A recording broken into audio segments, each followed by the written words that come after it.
If you've ever been at a gun store and you watched a gun store employee or somebody at the gun store give a woman bad advice on concealed carry, go ahead and hit that subscribe button. Guys, like and comment. The comment section is utterly and completely degenerate, and I think that's what makes them interesting. In fact, I believe YouTube has that little keep comments civil thing, and I don't think it works at all in my comment section. So thank you for nothing, YouTube, because I certainly can't control them.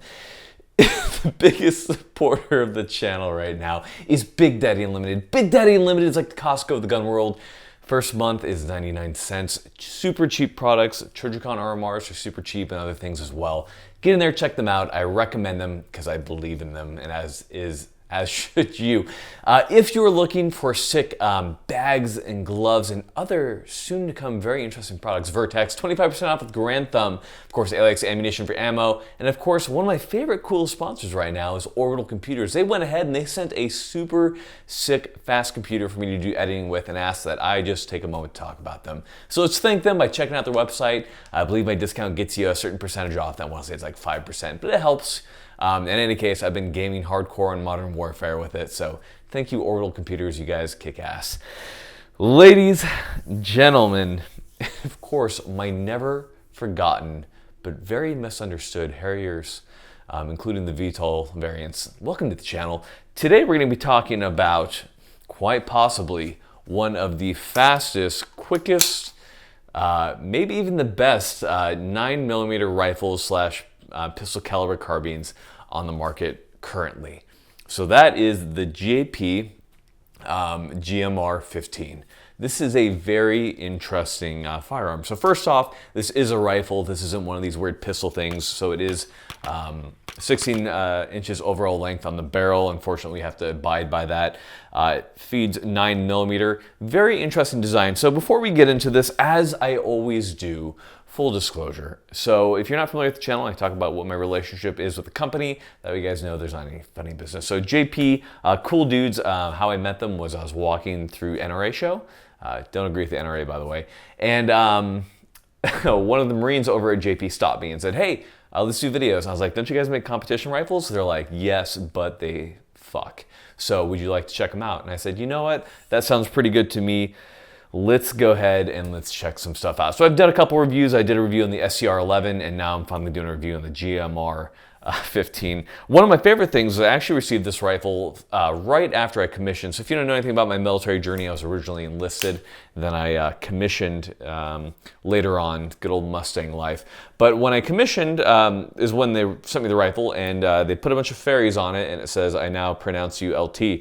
However, because the Marines, they misspelled pronounce, and I found that very hilarious. So I actually clear taped this down to my rifle, and they asked me to remove it, but I will not because I find it incredibly humorous. Love Marines, love the guys over at JP, they're great.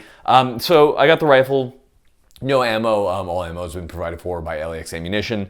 So let's talk a little bit about this. So first off, before we get into this, this is incredibly light recoil, and if you know anything about 9mm ARs, typically they aren't.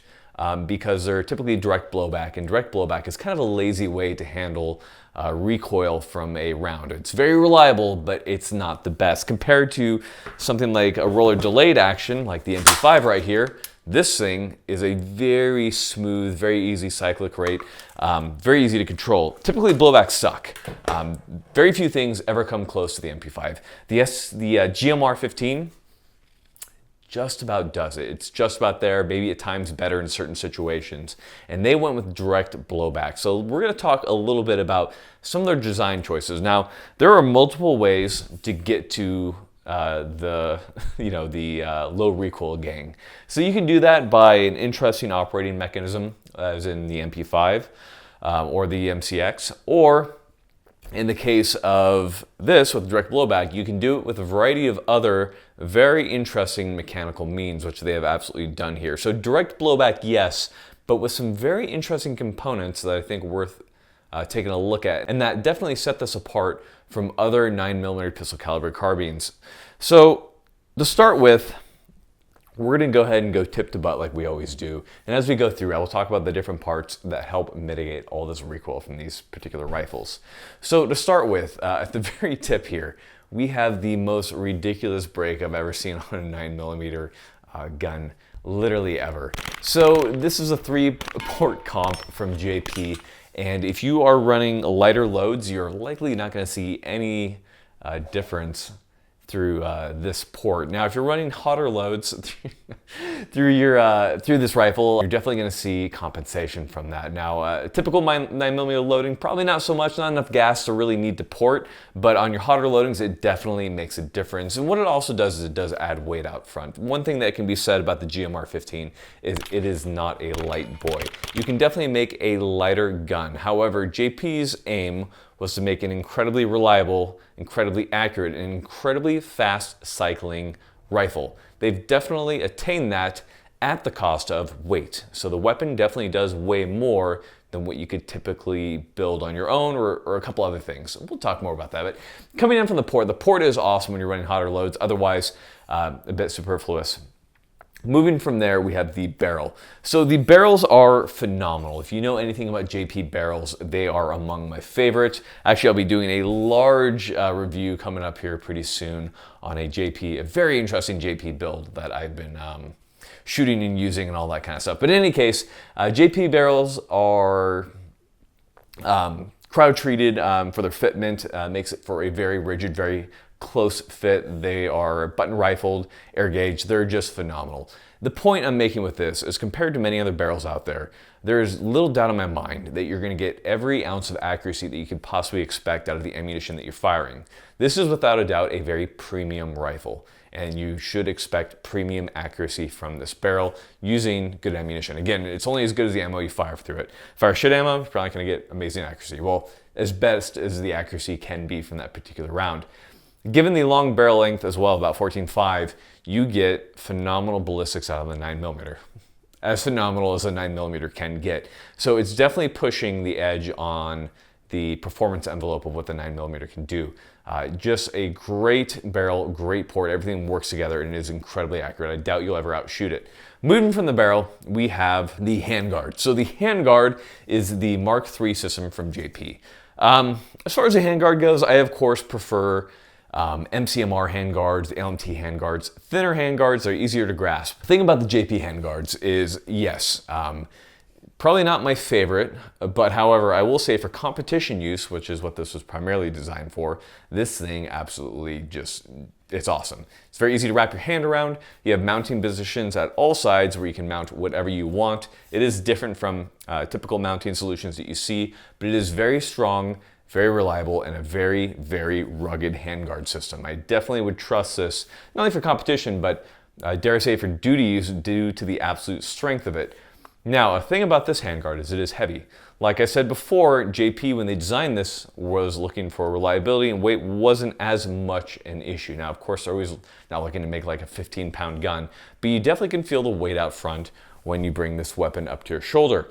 Now that is good. Again, that does aid in recoil control as well as some of the other things they did. So it definitely kind of plays into the overall very light recoil that you feel from this particular system. In any case, the handguard is kind of a so-so for me. It definitely works, but I think that there are better things out there. I don't like as much of the weight out front. That being said, incredibly durable and a great, fantastic design. All right, going with the theme of overbuilt. In many ways, JP reminds me of kind of the American H&K, where everything's overbuilt, a little bit heavier, but absolutely, positively reliable. And that definitely comes into the magazine well. So first off, this does take Glock mags. The particular Glock mag that I have right here is from Chris. For their vectors, and it is a 41 round roll, 40 rounder plus one in the chamber. They work perfectly well. So for the magazine well, Glock mags are great. However, they have to be held at a specific angle to ensure that everything's feeding correctly. So these magazine wells are cut very precisely and machined very precisely. And you'll see that that's kind of the theme of everything that JP does. They get their tolerances just right there, and they're very good at that. Now, because of that, your magazine's absolutely held in the correct position. Now, it can be a problem where sometimes your magazine will lock up in the magazine well. For the most part, they drop free, but you'll find that sometimes they tend to hang up and you have to rip them out. Now, what is good is that for the insertion, a lot of times companies do these really thin magazine wells. For example, on the MP5. which is kind of the gold standard for pistol caliber carbines. The magazine well has very little lip to get yourself in, so when you want to get it in, you have to make sure you get that just perfect when you're reloading this weapon. And it's not always the most easy thing to do. Compare that to the JP, that opening just guides it right in.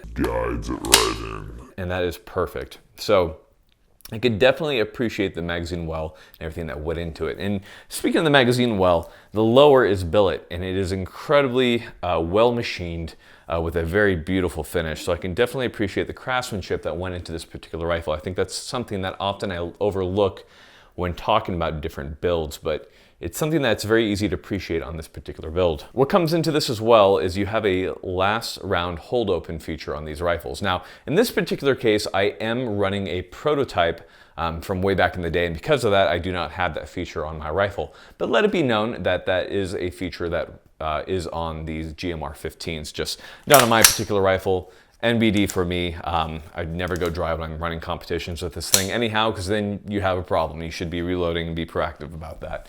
But that is something that you have on the 9mm builds. So moving over to the side here, we have the dust cover. The dust cover is almost cut in half. Just a small little thing there with a little accoutrement to ensure that you have a brass deflector right there. Works perfectly well. There are two different types of upper receivers. I asked them to make this one a little bit more special for me. Their typical one is a side charging handle for these types of builds. And the reason for that is in competition, being able to easily rack out rounds when they go dead and that type of thing, as opposed to racking off the charging handle is a little bit easier. I'm not a big fan of the side charging handle. I know it's faster. That's probably my own personal prejudices. But it's for those reasons that I did not have it on this particular build. And I somewhat regret it. I wish I would have had it. But in any case, if you're going to get one, probably get the side charging handle, especially if you're going to be using this for competition use. That is definitely a good option, and it's very fast to use. The magazine release on this particular weapon is incredibly generous. Large competition style release is no problem. I have no qualms with the magazine release. Very easy to hit. From there, our safety. It is easy to just screw up a safety on an AR-15 type design.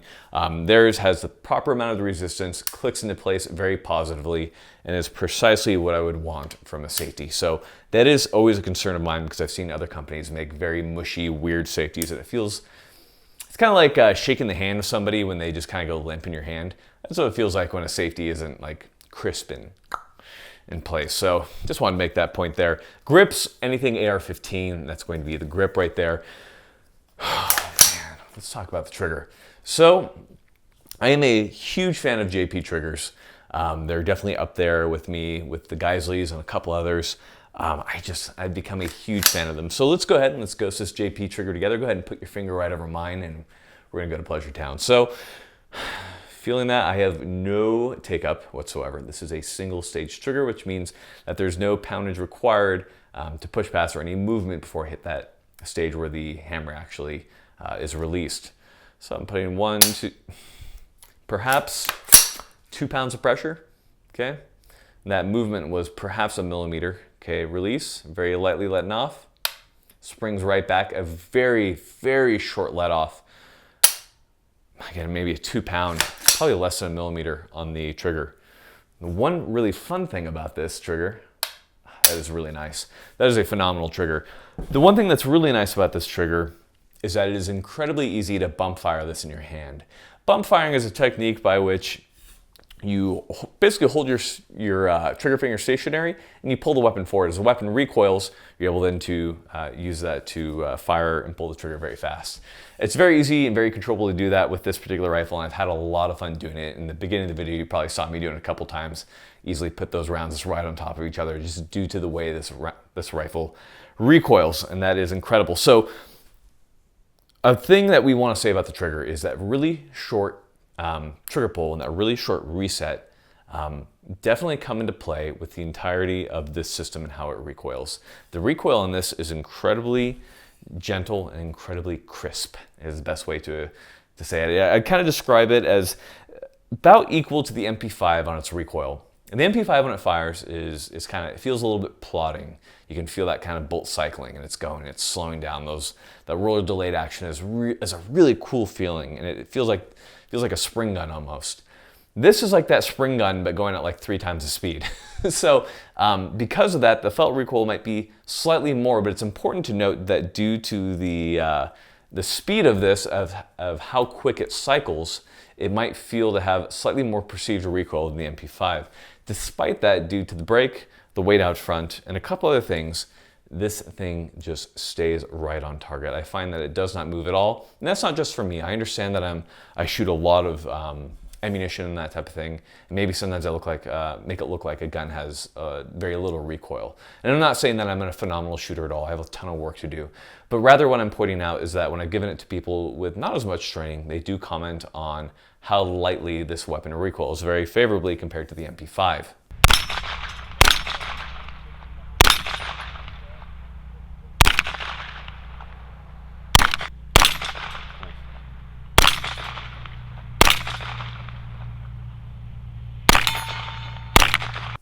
So let's talk a little bit about why this weapon recoils so lightly.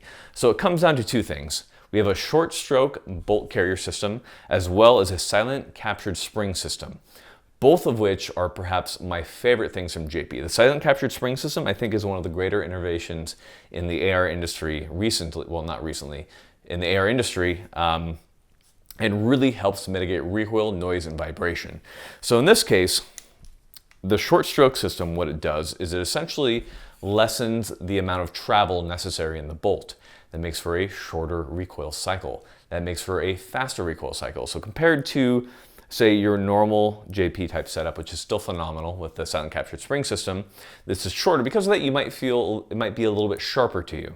So it really depends on the type of shooter that you are. Now for me, I found that the shorter, sharper reset really worked well for how I was driving the gun.